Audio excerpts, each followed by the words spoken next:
Welcome at Morningstar. My name is Peter Bayel and today I'm talking with Oliver Kettlewell. Oliver is a fund analyst in our pan-European research team and today we're talking about emerging market debt funds.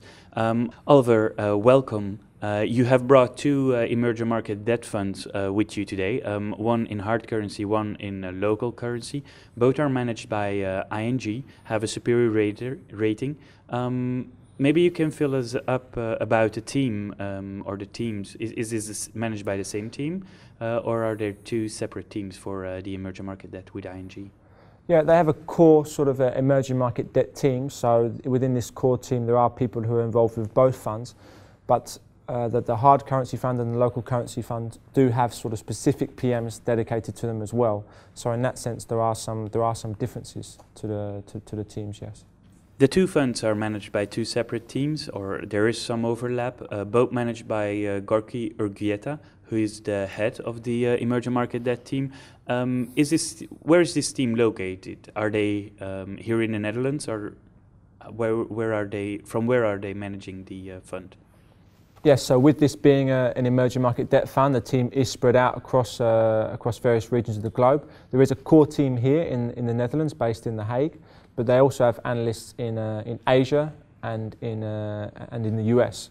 Isn't that difficult for communication, for example? Yeah, there is a disadvantage of communication on the one hand, but then the advantage is that they have sort of analysts based in the relevant markets that they're investing in. For example, last year they added an analyst in Russia. Russia is becoming a lot more prominent as an emerging market debt country recently. And I think what's important about this team to say is that it's been together, the vast majority of the team have been together for the last 10 years. And in that time they've built up a very good track record. So it seems that they can sort of work together well in this sort of regional spread that they have.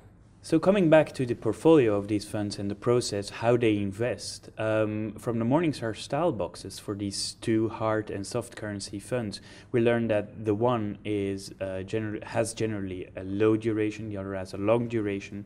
In general, emerging market debt funds tend to invest in sovereign debt, in debt by the government, issued by the government. What about these funds? Are they only focused on the government?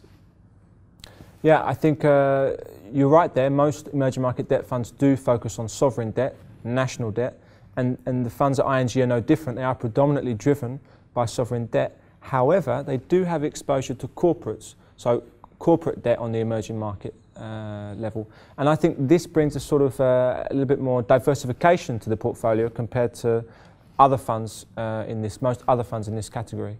And in order to assess corporates, ING have two analysts based in Atlanta which are specifically dedicated to analysing corporate emerging market debt. So they're really, not only are they trying to sort of offer something different at the portfolio level, but they're also giving good enough resources at the process to do this, which I think is, of course, is a good idea. So both funds are rated with our superior rating, which is quite good. What about the costs when you want to buy this fund? Are they cheap? Are they expensive?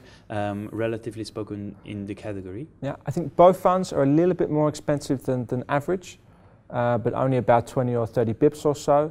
And given the amount of resources that I've just mentioned that ING have put into this, and given the good track record of both funds, I think that either of these funds make a good investment to your overall portfolio.